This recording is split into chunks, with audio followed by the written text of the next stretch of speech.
what do you do as a profession now? As a profession now, I'm a BI analyst for an energy company down here in Houston, Texas. What the hell does that mean? Yeah, a lot of people, whenever I say BI analyst, they kind of get confused. The best way I can describe my job is just I create reports for senior management in regards to how the company's health is, the financial health, and I essentially play with a lot of Microsoft Excel, Microsoft Power BI. It's just different applications to run. Essentially, just reports on the company. Okay, interesting. Um, do you still do investing at all, or just for yourself? Yeah, well, I do it for myself, but I canceled out the Instagram account page that just taught people how to do it. It was called Space City Okay, Money. But I got just it. closed it out. Like I said, it was taking too much of my free time, and I wanted to focus that on my kids, my family, and just personal goals. Where's your where is Space City? Space City is Houston, so that's where I'm from.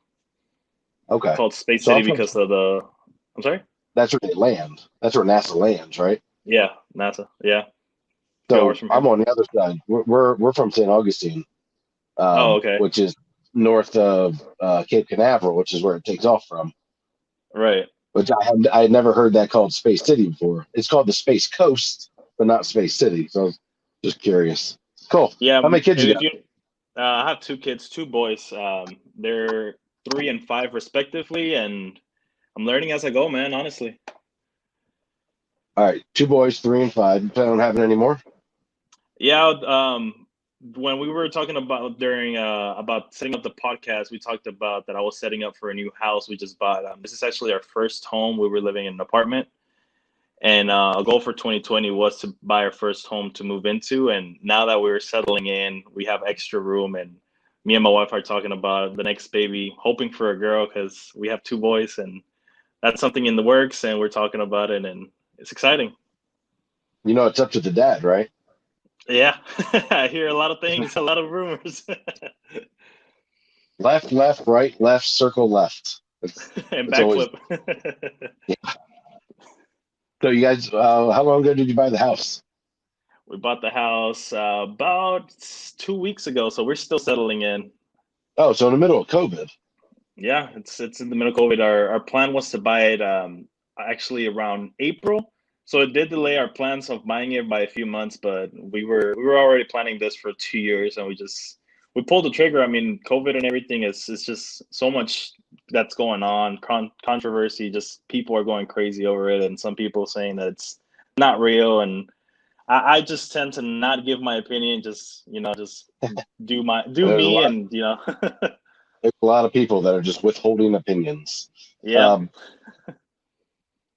Um, shoot, I was going to go somewhere with that. So buying a house during COVID, did you have like, was it any more difficult or any easier? Was I've been so far out of the real estate game for a few months now since we've been gone. I don't know if the market's, if more people are selling or more people are buying. What's the? Um, well, one benefit for us it was that the interest rates were actually a lot lower. Oh, Just they're because I cheap, follow, right? yeah, They're yeah, like two interest rates point were really something, aren't low. they? Yeah, well, we definitely got a deal on this one, under 3%. I won't go into the details, but yeah, definitely under 3%. So it was a good That's, deal. that is stupid cheap money. That's good. Yeah. That's really So good.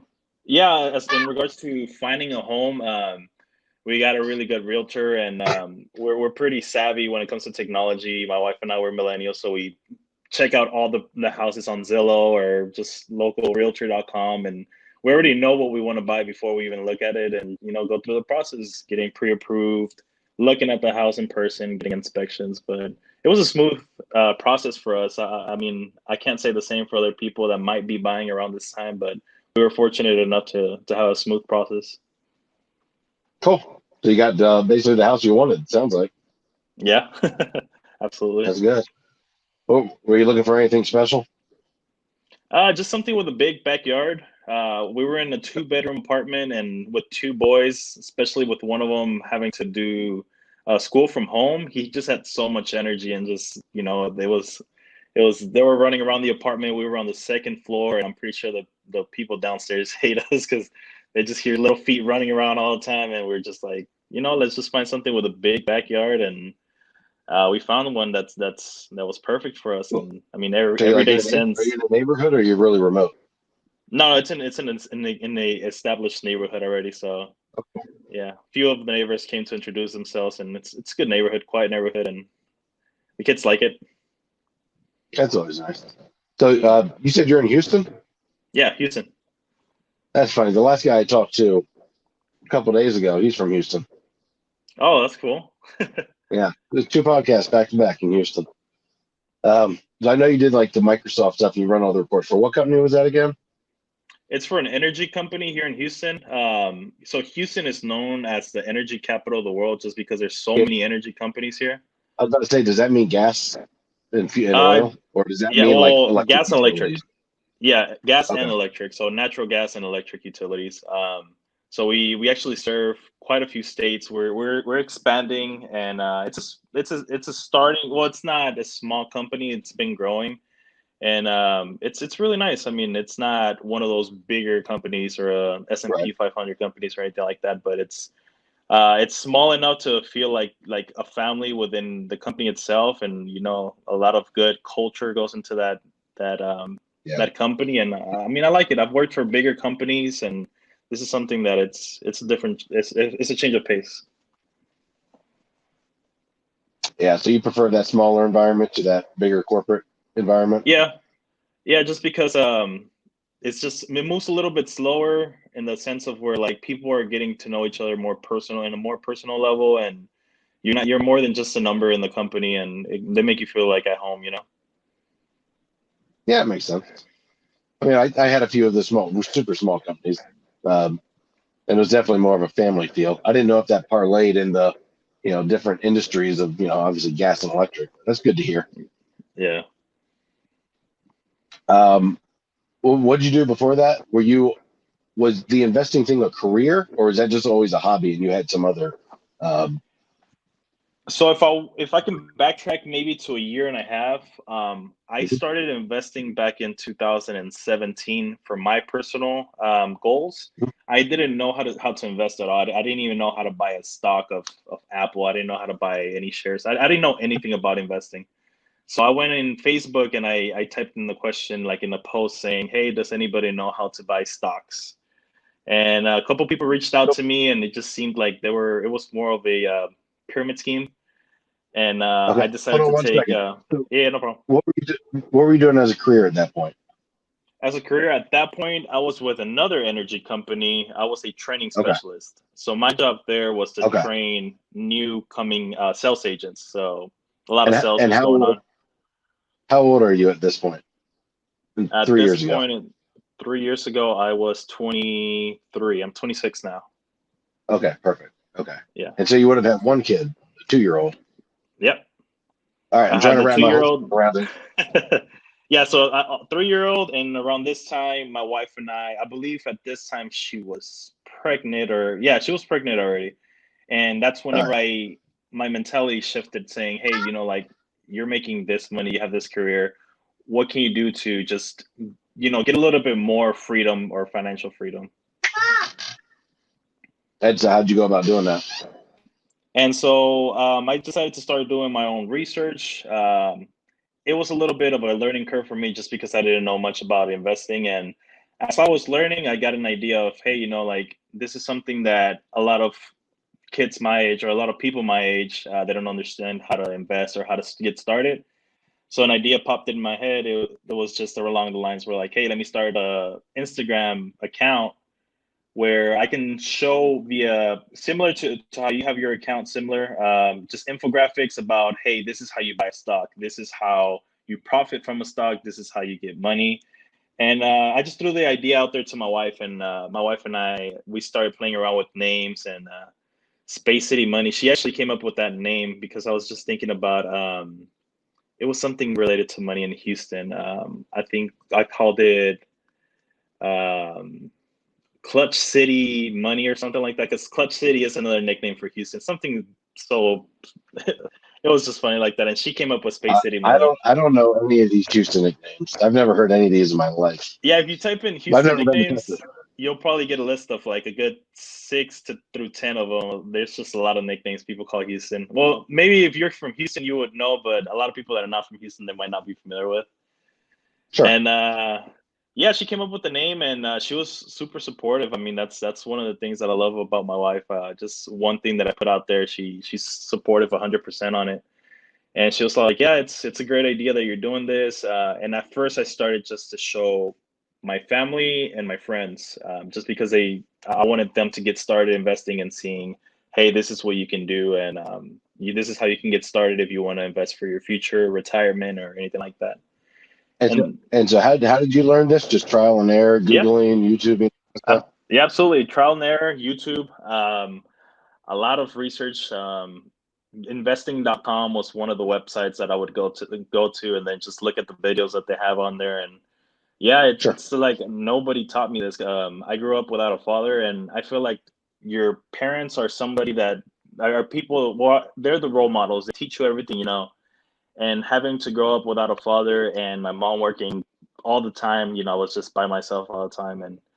And this is something that I didn't have anybody to teach me about money, how to be responsible with money. I just earned it, spend it, earned it, spend it. And I just knew that there was another way to get more financial peace or financial freedom without just having to trade your time for money.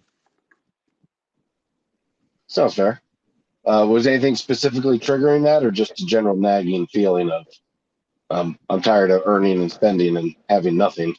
Well, my wife being pregnant triggered that, because I started thinking, like this at that time, that income, I felt like it wasn't gonna be enough, and I guess it was just me thinking that just because I was nervous of having another kid and just thinking about all the expenses. But Yeah. that kind of kickstarted, and after a while, I just realized, hey, like I didn't have a will, I didn't have a health insurance, I didn't have like a life insurance, I didn't have anything. And then as I started learning about investing, I started learning about these other things to kind Sure. of have my family like stable, whether or not if I'm here or not, if something were to happen. No, shoot, that's a lot of my premises on. Shoot, if Yeah, dad dies, what position did you leave him in? So exactly. it's good that you're thinking about that. All right, so you started learning on investing, then you started kind of posting on it. So how do you do investing? Um, I mean, you didn't have anything to start with, so it's not like you got an inheritance or something. You started to play with it. You just started what, Yeah. buying $5 shares or $10 shares, or Yeah, at first I opened up an account and I threw in $20. It was a Robinhood account, and I threw in $20 on there. By the way, Robinhood is just an app to invest in. I opened it up with $20. I didn't buy anything just because I was still learning at the moment. So every week I just made it a thing to where, hey, throw $20 at the account, throw $20. It wasn't doing anything. It was just the money was just sitting there. And as I was learning, I came across something called stock options, which is a really risky way to invest. And yeah, but you also get lucrative a but risky. oh yeah, if you're familiar with stock options, it came to the point where like my returns, I almost quadrupled. I think $200. I quadrupled that to like $800 in like 2 days. But then since it's also really risky, I took like a very big risk trade, and I almost lost like, I would say $700 of that. Yeah, And it was just a learning experience. I mean, that helped me. I said, you know what I can take from this is $100 lost and a lesson well learned. To this point, I still haven't messed around with stock options, but I learned a lot. I just like to learn about it. But I decided to take more safer investing choices, such as index funds, ETFs, just something a little bit yeah. more passive where I could Options just set it and forget it. options are super fun, but yeah, like you said, man, they'll wreck you in a second. You really got to be on top of your game. Uh, Absolutely. like I don't do them. We fund them, but we don't actually play them. It's um, yeah, I just because I can't sit there and do that much research into them and really be on point. Because Yeah. man, that would mess with me. Yeah, definitely. It's something that you have to be active in. And just like I mentioned with my full time career and having to open up this side thing as an Instagram account. Like I couldn't Mhm. be actively learning, your charts Uh, and you shouldn't be teaching people options on Instagram anyway. That wouldn't yeah. be. That'd be a good way to have a whole bunch of people lose a lot of money and hate you for it. Yeah, and that's actually one of the first things that I told people, be careful with. And I wish I still had the account. I kind of regret deleting it because it deleted all my posts. And yeah, I mean the highest thing that I would put on there is for people to consider index funds, ETFs, just something more passive. Because for the average investor, that's the safest option. Yeah. Well, it's well diversified, and usually you can see the track record really easily. It's pretty tangible and measurable. Yeah, So, I fully agree. So you're still investing on your own, right? yeah, I'm still investing. So are you just buying and holding? You're just getting mutual funds and things like that, and just holding it. Yeah, so last year, I was well. So I have two accounts now. I have one is going to be my Roth IRA, which I'm using for retirement. All of that is Sure. going to index funds and just things that are tracking the S&P 500. I have three accounts. I also have my 401k for my job, and that's also in index funds tracking the S&P 500. I also had a brokerage account. Well, I still have it, but I haven't used it lately. That account, my brokerage account, I was investing in just individual stocks, and I got lucky with Tesla, and I also had Verizon on there. And You still have them? no, no, no. So fun fact is, I actually used some of those proceeds from the To gains buy the house. to buy the house. Yeah. And that's what I told myself, like in my retirement accounts, I'm just putting it in safer investments. And once get back in my feet, or once I get back on track, after all the home repairs that we've been doing, or just home improvements after moving in, I'm gonna go back into my brokerage account and just Yeah. buy individual stocks. That's gonna be something a little bit more aggressive, but not too aggressive. Yeah. I mean, house is an investment just as stocks are. So it's not like you're putting your money in a bad place. Right. You seem to be financially aware. You keeping a good emergency fund on you? Oh, for sure. Yeah, that's one of the first things that I want to make sure. 3 to 6 months, just depending of how scared you are because of this COVID. We're leaning more towards the 6 months of expenses because it's you have to be sure that you're always going to have something to like a little cushion to have on. Well, I know the guy we talked to last week or earlier this week in Houston. He worked in the oil business as well. And so I think he was more on like maybe the drilling heads or something like that for the fracking sites, or I can't remember, but I know they were saying that like he's piling up cash big time because I mean that oil industry is just going nuts, and they've already had tons and tons of layoffs, and they basically already said 2020 is lost, so 2021 is where we're focusing all efforts right now, and they're bare bones, everyone's doing 37 jobs, that kind of stuff. Is that the same in your field right now, or are you guys still pretty steady because you're more on the energy side of it versus the drilling of oil? Yeah, so for energy field, it hasn't been too much of an impact. Just because energy is something that it's people need it. I feel like oil took a big hit just because oil, I guess refined oil is used to create gasoline, and Well, we all people were stopped driving. leaving. Yeah, Yeah, people stopped driving, and there's no demand for oil at the moment. Well, there wasn't as much demand as there was.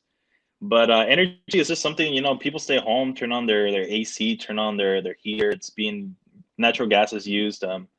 So we haven't taken, well, to my understanding, we haven't taken that big of an impact to this COVID. So we've been fortunate enough to keep our jobs. I would We think you do guys have would to be. work from home. I would think you guys would be busier because there's so many more people at home all day long now versus going to the offices. Of course, then the offices aren't using that energy, so there's those peaks Right. are off. But yeah, I would think Yeah. it'd One thing be. to keep in I would mind. assume people's electric bills are a lot higher than they used to be. Oh, for sure. I mean, mine definitely was. And one thing to keep in mind is that Well, most you of just bought our a house. new, You can't tell. I guess, yeah. That makes sense. Energy, I guess a lot of the marketing that it comes to energy is just door-to-door interaction, and most of that was halted because of COVID, and a lot of people are not doing door-to-door right now just because of what's going on. Marketing. Yeah. Why do Like they marketing market? for the company? Yeah, they have a monopoly. It's a utility. We don't get to choose what electric No. company supplies us. So interesting. Most states are actually deregulated. So here in Texas, we're deregulated, meaning that we can choose our utility that we go to. Um, so that's why I said the energy capital of the world is Houston, because there's a lot of suppliers here in Houston. Because we can pick, I can go with different companies. I can go online and just search different providers that can supply the electricity. And so the Huh, electricity is coming to you by the utility itself, but the pricing comes from a third party company. that's fascinating. I had no clue. I've never heard of that. I've always been on the East Coast where you have what you have. I mean, you don't get to pick because that's the only company that provides it. Now they're regulated by the What state, I state do guess. you Is live in? Florida. Florida. Okay, yeah, Florida is definitely regulated. FPL. That's all we have. That's not true. So there's like a subsection of Florida Light and Jacksonville that Power. has Florida Power and Light. Yeah, they do like 80% of the Okay. state, and then like Miami's got this small little company that does some stuff. I think Jacksonville's got JEA. So there's like a few city municipalities, things like that. But FPL pretty much runs that state's power. But they can't do a price hike or anything without, I think, state congressional approval or whatever jazz they have to do. Are you frozen? You look frozen. Find a way to get unfrozen. All right, cool. Yeah, I was on Wi-Fi, and I don't know if like the internet just got cut off, but I'm on 4G now, so Yeah, I just switched mine over too, just in case. Cool. Um, cool. So Houston's got endless energy options, and Florida's just stuck with whoever you have. yeah. That's And cool. there's a lot of I had states. no There's a lot clue. of states that are like that. I had no clue that existed. Like literally no clue. That's Yeah, awesome. and that's one of the reasons why we can't supply Florida. There's a lot of states that we can't supply. Well, technically we don't Sure. supply, but yeah, it's just we're only in some markets. That's why I mentioned about marketing, because just how we have our energy That makes company, you sense can go now. with any. Yeah. Yeah. Yeah, I'm like that. That's what I was thinking. Market. Why would you market? You don't have a choice. But that makes so much more sense. I'm fascinated by that. You know how much I want to learn so much about that business right now, just because I'm fascinated by how it works. That is awesome. I want to do Yeah, that definitely. with I want to do that with internet. Like I want to get on Comcast backbone and then create a company that does the service aspect of it. So we have basically like the old telephone lines where it's like common carrier laws, Yeah. and then because all the internet, AT&T, Comcast, they all suck. They're all just awful, horrendous companies. Um, and to be able to open up those lines and tag on what they have, like the cell phone companies do, like you guys are doing with energy, like the phone companies back in the day used to do, where you use those services because they're common carrier, and then be able to provide a service, a better service, and let the customer choose. I just think that would be huge. But so far, they've all successfully fought and been able to keep their utility lines private, and so Yeah. no one can ride their backbone without their permission, I guess. Yeah, it's definitely something that you might want to look into. Whenever I first started getting into the energy field, it was I was baffled too. I knew that there was different companies I could choose from, but I didn't know how far it can get. Well, as far as our natural gas, it is regulated, so we do have to go with Centerpoint Energy, which is our utility company here. So that's monopolized, in lack of better terms. So we have to choose that. But as far as electricity, we can choose our electric provider. Hmm. So we don't even have natural gas in Florida. Most places don't have natural gas. There's certain neighborhoods that have it. Um, but basically, if you want it, you have to put in a tank by your house and uh, have it delivered because for whatever reason, they just never really ran those utilities in Florida. I That's have no idea. interesting. But probably why is because we don't need heat, and heat's such a Right. big for all you other people. Yeah, and we just don't need it. We have electric for the ACs, and that's all we really care about. As long as we have an AC and you know some water, and water's not even a big deal because if we dig a hole 2 feet in the ground, it's going to fill up with fresh water. So we have it. Yeah, absolutely. Um, So what do you do for a profession? I'm retired. Oh, okay. Yeah, we sold our businesses in late 2019, right before everything crashed. Thank goodness. So we're traveling the country now and promoting 100% dad and um, enjoying an insane amount of family time together. That's Might be beautiful, too man. much, but at the end of 2 years, we might hate each other. We're either be the tightest bonded family ever, or we're never going to want to see each other again. Not sure where this is going yet. Ho- Hopefully, tightest bonded ever. We'll see. That's beautiful though. Getting to travel the country with the family, that's absolutely something nice. Yeah, so far so good. We're down in Glacier National, or down. We're up in Glacier National Park currently, and it's pretty up here. These are all. Hence, I didn't know anything about Texas and their utilities. I know nothing about the entire country because all I know is Florida and like the I-95 corridor up to Maryland. That's the only exposure I really have of the country. Um, right. like I'm getting to see all this stuff for the first time too, like all the different geographies, all the different cultures and styles, and it's fascinating. Like for example, did you know in Idaho they have like you go to a burger place anywhere else in the country, I think, and they give you like ketchup, mustard, with your fries or whatever. Like they just put that Yep. on the counter. They have a bottle of pink stuff. It's like at every restaurant. They have like a pink bottle, and it's like ketchup mixed with mayonnaise, like pre-made. Oh, And it's what? every restaurant in Idaho. It's, That's crazy. yeah, who knew? Wow. I guess it's like serving barbecue down here in Texas. Barbecue sauce. I guess I don't know. I didn't ask anybody why. It was just always there, and I couldn't figure it out. I didn't hate it. Like I used it, but Yeah. I had no idea why it was there, why it's not in other states. It's just things like that. They interest me. But so before we sold, I was in the we were in coffee distribution, we were in vending machines, and then we contracted out those services on a bigger scale. So that was uh, the industries I worked in, Oh, okay. which all took. I've just taken massive hits right now, just because people aren't going to the offices near as often. Factories are still up and going, hospitals are still going, but like call centers and places where they had lots of people downtown, all those things are remote work right now. So those have been it's been a hard hit industry. So pulled out at a good time.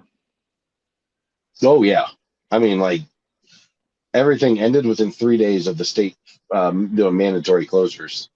So Wow. it was like the most amazing timing ever. Um, That's crazy. and luckily the company that bought us has very deep coffers, so they were able to. They're going to make it through it, no problem.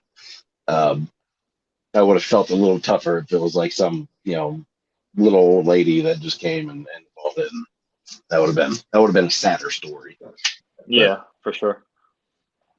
um, so yeah, so those are the industries I was in. How long you been married? I've been married for 7 years. 7 years with a 5-year-old. Yeah, with a 5 year old. So actually, our anniversary was at the beginning of the month, and we kind of couldn't go out to celebrate like we've done every year. So we just decided to do something a little bit more intimate at home. Yeah, we had our anniversary last week.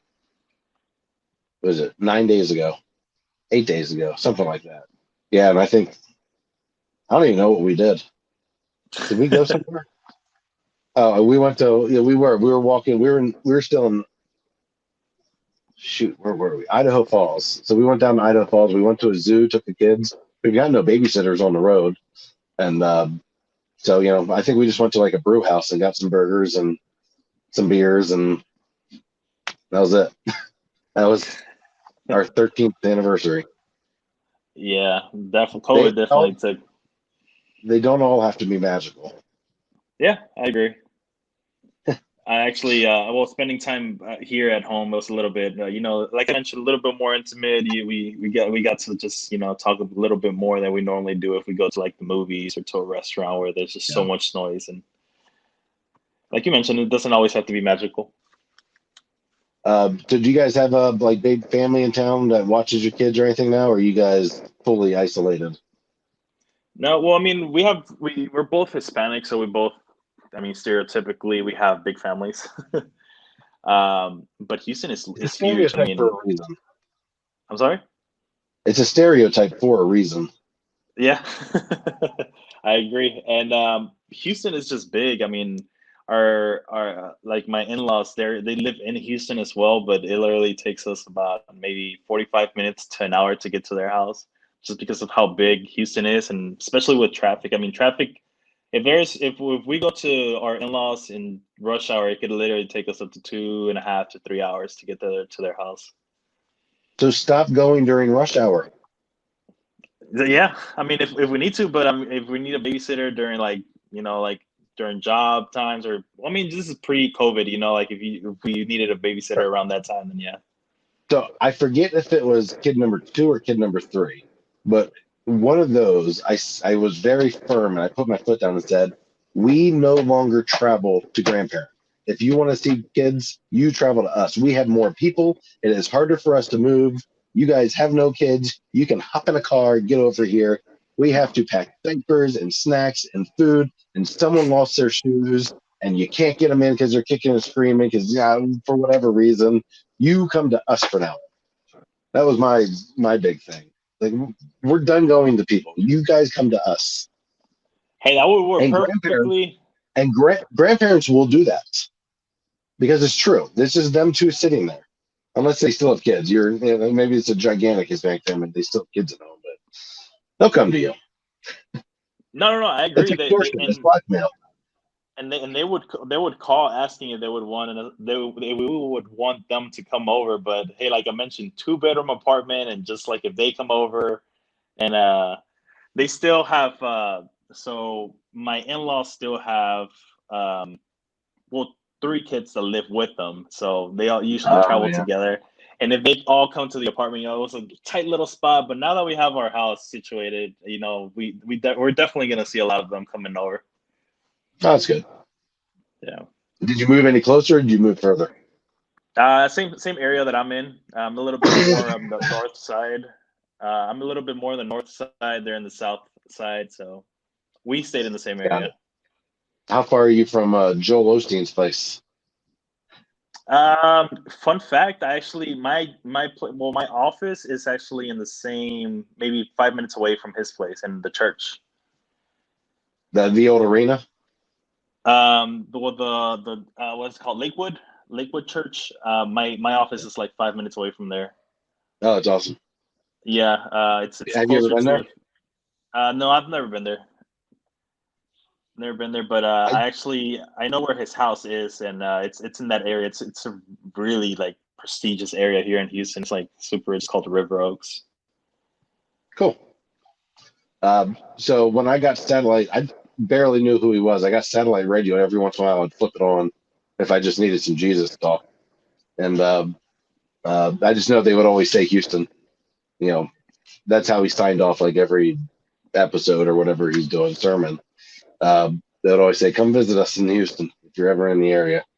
It's the only thing I know about Houston. That and the space shuttle lands there, Yeah, five and they minutes have away lots from of my. energy. He Yeah, actually and has a JJ lot of Watt. controversy. Yeah, JJ Watt too. He does. Yeah, Osteen? Joel Osteen. Yeah, he has some controversy here in Houston just because we got hit with the Hurricane Harvey. I don't know if you guys heard of that in Florida. Oh yeah, you guys were in Florida, Yeah, so we Hurricane know all Harvey. the hurricanes. So there was some controversy because there was a lot of people needing shelter in the aftermath, and for a moment, they were looking for Lakewood Church to open its doors to to like shelter some people, and they wouldn't they wouldn't take anybody in, and they blasted him on social media saying, hey, like, how are you going to be talking about God and closing your doors to the people that need shelter. And there was just so much controversy for like a whole year just because of that. And eventually, yeah, he opened Lakewood Church to shelter people, but people were just saying that it was just because he was pressured into doing it versus just wanting to do it out of faith or goodwill. Yeah, that might be true. Yeah. Huh. Did he ever clarify I'm not too what sure, the just whole because like I process mentioned, was? I try to stay away from politics or anything like when it comes to politics, religion, any controversial topic. I just try to stay away from it, just because if somebody is very adamant about their beliefs, and whether it's political or religious, you just don't want to get in any type of. Well, I personally don't want to get in that type of conversation with anybody. My grandmother used to say that. She would always say that's because that was the old school way of thinking, was you never talk about politics, religion, or sex, because you just end up fighting with somebody. And I will say Yeah. those are probably the three areas of our society now that probably need the most talking, and are so divided and so controversial because they weren't talked about for so long. That makes sense, and it's Something to think possible. about. It's definitely Something to something think to about. consider. Um, where do I go with that? How do you find out about us? Um, I'm not gonna lie, it was a advertisement on Instagram, Awesome. Which and one? let Oh, me see if I Proud of Your can. Kid one. Yeah, it was Is it that one, orange? and Yeah. yeah, yeah. And what caught my attention, like I mentioned, I used to do infographics for the Space City Money, and I was like, hey, this reminds me a lot of what I used to do, but in a father, section of Sure. that, and it really caught my attention. I mean, I saw the ad and I clicked, visit page. I started going through them, and a lot of those quick, advice, I guess infographics kind of like hit you, and you just need a quick reminder. It Yeah. was funny because I was talking to my wife about the account, and I saw we were driving. We were coming from, I think, our in-laws, and there was a big billboard sign of like it was a big monster holding a little monster's hand. I guess it was like a little kid, and the sign said, Hmm. "Hey, take a moment to be a dad today." And it was as we were talking about the account, and I was like, that's that's interesting, and like it's just something that I personally never think about. Just like reminders of how to becoming a dad, because I grew up without a father figure, so it's something that is it's just a learning experience. I don't know how to do it. I still don't know how to do it. It's just you learn as you Yes, go. you do.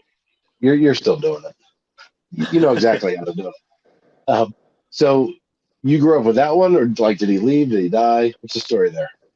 So he passed away whenever I was 3 years old. It was an elevator Okay. accident back in Mexico. Around that time, my mother came to the United States because my grandpa came to the United States, and a lot of my mom's siblings, they also came over here to, like, for, I guess, better jobs or something. And yeah, for a while, I just didn't have a father figure. I just kind of, the closest thing to a father figure was my older brother. He's maybe 7 years older than me, but same thing. Mhm. He's also being a teenager while I'm growing up, and he doesn't know things. And Sure. well, my mom got together with her boyfriend at that time, but it's just, it's not something that he was comfortable talking to me about, anything, like puberty, growing up, sex, or anything like that. So anything, whenever it came to anything, any type of talks like that, my mom would feel awkward, so she would actually take me to like a shrink or somebody to talk to, just to learn about it. And yeah, it's just, I mean, I've been told that I'm very, very closed off, very reserved. I don't show much emotion, and it could be because of that. I was closest Yeah. thing of a relationship I had at home. It was just probably to my TV because my mom was working. So yeah, so I'm assuming your mom worked a lot then. She was single mom, Yeah, right? she was the breadwinner. Yeah, single mom, and up to three jobs, working at one How many time. At one point, she was how working many three jobs. how many siblings? I have my older sister. She wasn't living with us whenever we came to Houston. My brother, so it was just my brother and I. My brother was a teenager, so he was working at that time, but he was into like race cars, and he would just go out, going to Okay. car meets and stuff like that. And Huh. we lived in a part of Houston where it's a small little apartment complex, and lots of our family lived there, and my aunt and her cousin and my cousins lived there, and whenever my mom was working, she would just say, like after school, just go to your aunt's house, play with your cousins, and Sure. So you whenever I guys get all home, came over. you can come back home. You guys all came over together. No, actually, so I don't know the exact like the exact way that they came, but for sure I know my grandparents came. My sister definitely came before we did because she was already living in Houston whenever she had called my mom to for us to go there. Because I was born here in Houston, So I was born in Houston. My father was a chef. He's to my understanding, he was actually like a really good chef here and in Mexico. He went to Paris to actually learn culinary. And Hmm. what's funny is that I don't even know how to cook. I could burn instant noodles if you ask me. Oh, Um, geez. so we moved to Mexico from here. Whenever I was here in Houston, I was born here in Houston. We moved to Mexico for him to take a job at a 5-star restaurant, some prestigious restaurant. It's not very often you hear the story of we were in America, we went to Mexico to get a better job. Usually it's the other way around. Yeah, I would agree. And I mean, I don't know the details of it, but that's what my mom tells me. Like, like that's why we went to Mexico, and it must have been a really good job. At his job place, that's where he actually passed away because there's like I guess it's like a dumbwaiter, one of those old school elevators that just pushes Hmm. food and up and down the stairs. I don't know if you heard of the dumbwaiters. Yep. So he actually needed to go up, but that restaurant, because it was like a restaurant and then upstairs it was like the hotel. So he actually got in one of those dumbwaiters, so it was just really small, and I guess just the weight didn't held up, and it snapped the line and fell a couple floors. And That's yeah, not he a was fun working. story. No, it's not. To this day, I still have a phobia of elevators. It's just if I go into a building that's over like 15 floors, I get a phobia if I start feeling like I'm really high up, and it's Do not just go to New something you York got to live City. with. Yeah. To where? Don't go to New York City. Oh, it's funny because we talked about going to New York City, and I told my wife if we ever go to the Empire State Building, I'll reach you through the stairs. You can't. They don't even let you take the stairs. Oh wow, that's crazy. Because I mean, that's something I might have done because I don't like elevators either. But yeah, I'll tell you, those things are blazingly fast. Like we went up 80 stories in like 30 seconds. I mean, it's like and you Wow. barely even feel it. Yeah, it was crazy fast. It blew my mind, but I did not like it. I did not like being 80 feet in the air, or not 80 feet, 80 stories in the air, however 100, however tall it is. Um, yeah, because that thought is just terrifying. Scary. Yeah. That's a, And that's a long. I've skydived before, and that's a oh long yeah. way down to consider. Yeah. Yeah, and as I was getting older, I even started searching things of like, what's the new safety precautions that elevators take, what safety features or safety mechanisms They're do they have amazingly safe. nowadays? Yeah. Yeah, they're amazingly And safe. that's what I even put, like just whenever as a kid I started getting anxiety of that, I just thought to myself, like it wasn't an ordinary elevator, it was a dumbwaiter. So I Oh mean, yeah, yeah, yeah. yeah, so for something like that to happen, it's crazy. Yeah. All right, better topic. You moved back, all your family's there, so you were really kind of like almost communal raised. Did you have like a grandfather or anybody that kind of like took over that father figure? So my grandpa, I would say in some sort, just because my mom has a total of 8 siblings. So my grandpa was, he was all over the place. And Sure. so when we came to Houston, when we moved back, we were living in a place that same situation that we have. We weren't living close to my grandparents. We lived close to my aunt and my cousins, but my grandpa, he lived a little bit further. But there's a few things that I did learn from my grandfather. He was a mechanic, so like every weekend, me and my cousins will go to his shop, and he would show us, hey, like this is how you change an oil, this is how you change the filter. Like there's definitely a few things that I will take from him and that I've learned. Same thing for my brother. It's just I will say there's certain people that I took as teaching me things and somewhat of a father figure, but I didn't get that full father figure. And so, how much of that is, I guess, on your mind nowadays? Of you know, you're now in that role of a dad. So, how much of that is you reflecting on what you did have or didn't have versus just trying to pave your own path? It's huge, man. It's honestly like every time that I just do something like what I tell my wife at the end of the day, I kind of like as I'm laying down, just reflecting over the day, I kind of give myself a scorecard, like, hey, like this is what you did, this is what you didn't do, what you could have improved on, and not having that father figure kind of gave me that, just, I guess, that thought of, like, do better for your kids. I mean, I know it wasn't my dad's option to not be there, or it wasn't his choice to not be there, but I want to do better for them. I want to make sure that they experience, having a father. I mean, just to the point where it's it's just something that I want to do better. I think about that all the time. I just think about. I guess it also comes to where, like, that's a place that also gives me anxiety. Like, hey, what if something were to happen to me? And that's where the whole, we talked about life insurance and everything came into play. Mhm. And it's just, I guess it's just, I take a lot of precautions just because of that. Like, knowing that I have kids now, I fear a lot of things that I didn't used to fear before, such as roller coasters. As a teenager, I mean, I loved roller coasters. Now I think about it twice. I'm like, like, what if something happens? And I still get on roller coasters, but I do get that little scare, like, hey, if something were to happen, just be careful. But it's concern about you. It's not concern about your kids. Yeah, it's just a concern of something happening to me where I can't be there for them. It's funny. So I never thought about it as a scorecard, but when you said that, first thing that went through my mind was pretty much any guy you talk to. If you talk about, like, if you drove a long distance, like how long it took you to get to your in-laws' house, or those like 8-hour, 12-hour, 15-hour trips. You know, every guy has inside his head like that mental clock of beating his personal record. How long can you hold off between fuel stops and between bathroom stops, so you can get that personal record of time to get there. And so I'm kind of in that same boat as you. I never really thought about it as a scorecard, but like I'm always trying to be like the best freaking dad. Like, so I'm rated number one. So like all those mugs and frames and T-shirts that everyone gives their dads, like they're all a lie, because really that should all go to me. You got some That, competition, man.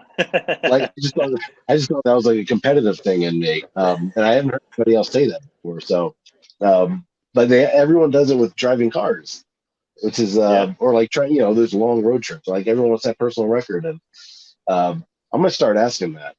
If everyone's kind of like keeping that mental checklist of like how competitive are they as a dad? Are they trying to like to be the best? Like you said, giving yourself a scorecard.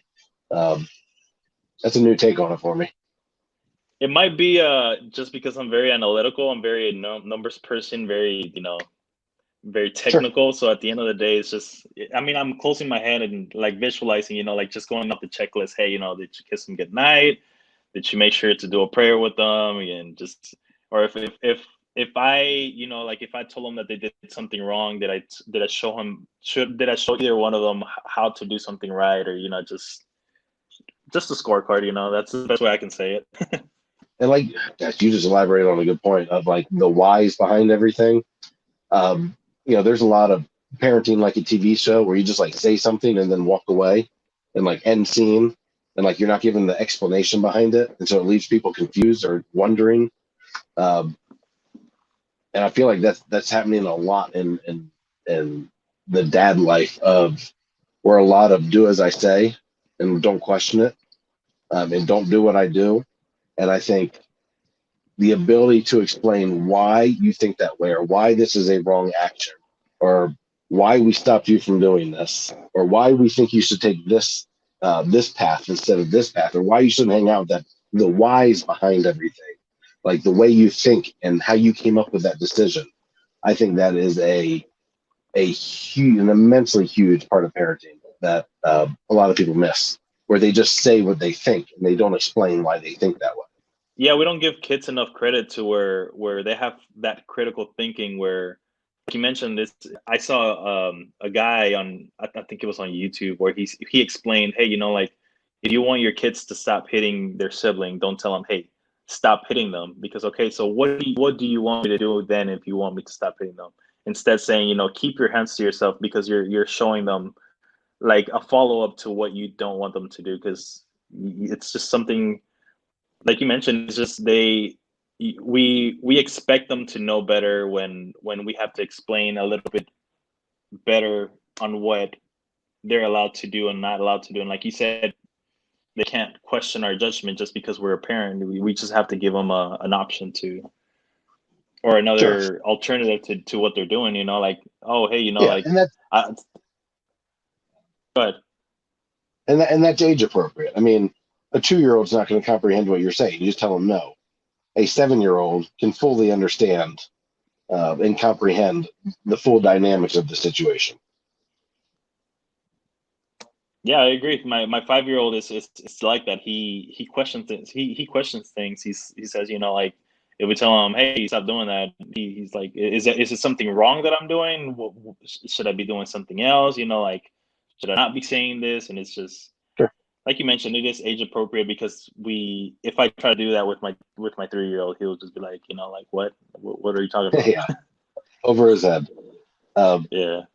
yeah, and it engages those critical thinking skills so the kids can freaking think for themselves and become good decision makers later on down the road. Um, in the end, that's what we want. And if you give them all the answers,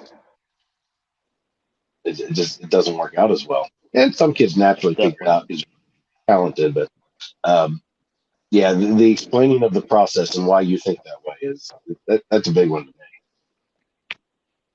So I'm glad to hear you're doing it. Yeah, and I'm learning. I'm glad that there's a lot of resources now. Like I mentioned, I'm a millennial, so just going on YouTube, searching up a video. Because if there weren't these resources, I don't know how I would learn some of the things that I do. Like it's trial and You error, just figure it like out. how it is with investing. Yeah, just like how it is with investing is trial and error. If something doesn't work, try something different. But I mean, for people out there that they just say, I don't know how to do something. There's resources out there. There's Instagram, there's YouTube, there's Google. If you want to learn Yeah, something, you'll learn it. Whether it's going to be how to parent better, how to invest, how to do anything, you're gonna at least get some advice online. sure. It's not all good advice. Agreed. How do you guys function in your marriage? Like, do you guys like is everything together done together as a team? You guys kind of like split lives, just living side by side with each other with these common children that I guess how do when it comes to discipline and how you run the household, things like that. I guess what's life like for you guys? It's a little bit. Sometimes it's just a little bit of I guess I do what I think is best. She would do what she thinks is best, and then whenever there's any conflict, we'll step to the side. Just talk about it. Like, hey, like I honestly think give each other like why we think our way is better or something like that. But it's just I guess now it's a little bit more different. Me being at home because I work from home. Usually, I will go to work and my commute to work will be like an hour, so I will be away for like almost 12 hours. Whenever I come home, it's just dinner time. Spend some time with the kids. But now that I'm at home, actually seeing their interaction every single day and like what they get upset about, what the kids fuss about, if they have any, like anything that they get upset about, it's just at the moment after COVID, it's just been a learning curve for me. Just because like if I see her telling them, oh, like make sure you pick up your plate. To me, I'll just be like, like I don't know, like I'll just pick it up and then put it in the sink. But she's like, no, you got to teach them to be a little bit more responsible, be a little bit more independent because they're growing. Just back me up on that. Okay, so now I understand, and it's just these past months after COVID, it's just been more of a learning experience for me as just disciplining them while we're all at home. But it sounds like you guys you're making sure you're kind of getting on the same page with everything. Yeah, we try, and I mean, I'm not Okay. gonna say it's perfect. There's conflicts, and you just work through them as best as you can. I've met some people who they run their lives much differently than like because we kind of do that the same here. Like we're mom and dad are a team, a united force. Don't try and divide us, and they Yeah, will anyway. And, they get even more trouble for trying to go behind each other's back. Like that's an even greater sin in our household. Um, but there's some people like they run all their finances different. They kind of like run their parenting different, and it's almost counterproductive in a sense. And I'd really like to question someone in that situation. So I was kind of hoping you were in that boat, but you're not. curious Yeah, how that I'm. works. It seems like a lot of Yeah, friction. if I see something that I don't agree with, I'll speak with her about it. Because it's just, instead of just like going against it, it's like you mentioned, is I mean, we've had situations like you mentioned where the oldest kid will ask her, "Hey, can I have a piece of chocolate?" She says no. He comes to me, "Hey, can I have a piece of chocolate?" And then she'll hear him saying, "Hey, like, didn't I just tell you no?" And then he'll look at me like, "Oh, I just screwed up," and then I'll look at him. Yeah, I'll tell him, why are you going behind her back to just ask me the same question? yeah. So we come down really harsh on that. It doesn't happen a lot anymore because we kind of squashed it after the first few times. And you're probably at those ages right now to where they really start to figure out if they can or cannot do that. But yeah, we made sure that we don't get played against each other because you won't always be within earsight of it. But yeah, we make sure you're not going to divide the team. So we come down. Like I said, that's a greater sin to us than whatever. Yeah, we don't want to play those games in our house. What mom said, Yeah, and if you don't like it, dad's going to agree with it. yeah, and like you And mentioned, vice yeah, they're in versa. that age where they see how much they can get away with. Yeah, and that's natural. That's normal. Totally normal. What else we got? So you have life insurance. That's good. You got enough to take care of them a good long time after you're gone. I got term life insurance because I feel like that was Good. gonna work for me at the moment. We Good. got 10 times my annual income. That's how much Good. we went for. Does your wife know what to do with that life insurance money if you die? So I am the person that runs all of our finances, and I mean, because just I'm an Excel nerd. I mean, I have everything in my computer and everything like that. But I did came up with like a small little cheat sheet, like, hey, if anything were to happen to me, here are our accounts. Here's what to do. Yeah, Here's that's a what good to idea. invest, what not to invest in, and yeah. So it's just I just prepared a small little document, and Say, have yeah, you gone periodic. over that? So whenever I first established it, we went over it, and then periodically, as I add more things, or just like as things change, like COVID and like the stock market, how it's shifting, I'm like, hey, like, if there's anything to go, like a recession or anything, don't fear it. It's just you ride the waves. You're thinking Mhm. long term or anything like that. It's just we just go visit it over and over, and it's just something that I like doing. It's not that she's not responsible. It's just that like I geek out about these things. I have Sure. spreadsheets for days about everything. Well, and someone's got to do it. That's a hard thing to split 50-50. But as long as the other person knows what's going on, that's the important part. Like you give them the summary and they know how to access things. Where the documents are, where your bank accounts are, how to figure out the numbers and how to access it, how much is there, what you guys spend, the budget and all. Um, but yeah, someone's got to actually physically write the checks and mail them out and um, you know reconcile and things like that. And that's usually not a two-person job. So no, it sounds to me like you Yeah. guys are on point. And she knows to invest that money and to make it her new husband in a sense. Like that life insurance money then gets invested, so whatever it produces is now her income. Yeah, residual income. Good. That's what I Yeah, teach her. perfect. It's just something that like I mentioned. She's more of a sense of just like learning or just not learning, but it's just, I guess to her it's just job, make money, spend money. And but once we got together and I actually explained to her, like, see every dollar you make or invest as it recruiting future dollars or just money for you in the future. And $1 now can be worth $7 in the future just because of compound interest. So that's a good way to look at it. Um, oh, do you have a will? Yeah, and Perfect. that's something that I started with last year. Once I established my life insurance, that's something that one of my close friends actually talked to me about. He's like, "Hey, I know you're young and everything, but get a will. Just how you're getting life insurance. I mean, get a will." And I just put it off for a while just because I didn't know how to do it, and it was just procrastination. But we found a good resource online that kind of helps you through the paperwork and setting it up. It's a tremendous kindness to have that done. It makes life on the surviving spouse so much easier. Um, so I'm glad you have that in place.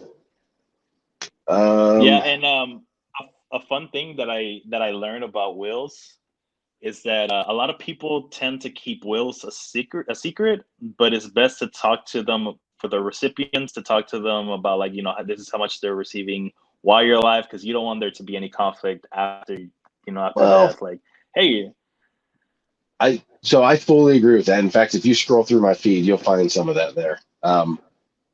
So I don't necessarily think you need to tell them exactly how much they're getting or something like that, because especially the higher net worth you get, that could maybe start to paint a target on your back a little bit. But to let them know, like if they're not going to be involved at all, then that should be told. Hey, Henry, you're doing cocaine and blowing all your money at strip clubs every night. So we're not going to give you any money because we don't want to finance that. That's insane. You turn your life around and things will be different. Or the future guardians of your kids, things like that need to be talked. Again, I don't think you need to get specific in the numbers. I just need to know if right, someone's not going to be not going to be involved, then they should be told. Especially if you're in one of those families where it's like the grandparents and there's some wealth there, and everyone's expecting to have this windfall, in a few years when they pass, and the grandparents are a little vindictive and going to have some fun after death, things like that, by cutting people out and things like that. yeah, That setting kind of those drama, I think, expectations. that kind of drama just tears up so many families, especially where businesses are involved, like where there's like an entity in place of who's going to get it, who's going to run it, how shares are going to be split, things like that. Land ownership, farms. Uh, Everyone's got this expectation in their head, and if it doesn't go their way because it wasn't talked about, then the lawsuits are going to fly, and just insults are going to fly. Just you're 100% right. It tears things up. But so like we've talked to everybody that's involved in ours, and mostly it's about kids. Where we want them to live. The kind of lifestyle, things like that. Um, there'll be there's some like conditions in there for the kids like that before they can receive their trust at that point if we both die. Um, but like at no point do we tell them like how much it is because they just don't need to Yeah, know. And plus, it's always changing. Um, just we've told them like there's enough to cover everything. Like you'll get a basically uh, an allowance is the wrong word, but like an annual amount will be kicked out for the care of the child. That's more than enough. It covers our lifestyle right now. Um, there's money for college, there's money for cars, there's the trust that they'll get. That gets kicked out at certain ages, um, and there's criteria on those that they are living a good life, and we're not going to right. you know fund a stupid life. Yeah. All right, you got any questions or thoughts or topics? One. I did have a question for you. Is your actual first name Townsend, or You think I'll make that up? I wasn't sure. I never heard the name before. It's pretty new to me. Yeah, Townsend Russell. Yeah, that is my actual first name. It's not a nickname. We did not shorten it from anything else. That is the real deal. So I What? have two first names and two last names because I'm Townsend Russell, and both of those are first names and both of those are last names. So anytime I go into any government facility, they tell me I've done my name backwards. Like I don't know what my name is. Yeah. Oh yeah, When we got onto the podcast, I was getting ready to call you Russell, but I'm like, hey, let me at least wait until he gives me the opportunity to ask him if his first name so is Townsend. so I would answer to it because I have my whole life. So like always in school, I would always get called Russell. I think because it was easier to pronounce, or people thought it was my first name, and the school got it backwards. So um, yeah, I answer to all of it. Townsend, Russell, Russ, T, Town, Toe, Send. Just, everyone's been trying to give me a nickname my whole life. Eventually, I just get them to call me Townsend. But yeah, I've heard it all. That's crazy. Well, it's good to know. Now I know Townsend. Townsend. Townsend. I appreciate it. Well, if you got nothing else, we'll go ahead and end it. Okay, yeah, no, I look forward to maybe doing a follow up sometime in the future and seeing how things change from here. I Yeah, look forward absolutely. to seeing more content from your page, and now knowing that there's a YouTube and a Facebook page, I'm not much active in Facebook, but I am active in YouTube, so I do look forward That's to, what you know. honestly the Instagram feed feeds the Facebook feed, so it's the same stuff. Um, Oh, okay. we might we might split it up one day, but it's just more than one person can do. So Definitely gonna check out that YouTube. Is that where you post your podcast on YouTube? videos, so podcasts will go on video on YouTube, and then there's also the audio version through a website, and that you can listen to basically on any audio platform. I mean, you can reach that through the website. So if you don't want to sit there and like, I don't like to do podcasts on YouTube because then, like, if my phone goes out or something like that, or I can't get off the page because it'll shut down the feed. Um, so I like to listen to them on audio only. That way it can play and I can have Right. other programs up. If that makes sense. Um, so yeah, that'll be awesome. And then we also post kind of like they're basically our home movies for our travels. So we kind of film what we're doing and the fun we're having. It's really not dad related; it's more family related. But we post those things Right. as well. Okay. I'll look forward to it, and I'll go ahead and check that out. Awesome. I appreciate it. It's good talking to you. No problem. Likewise. Have a good night.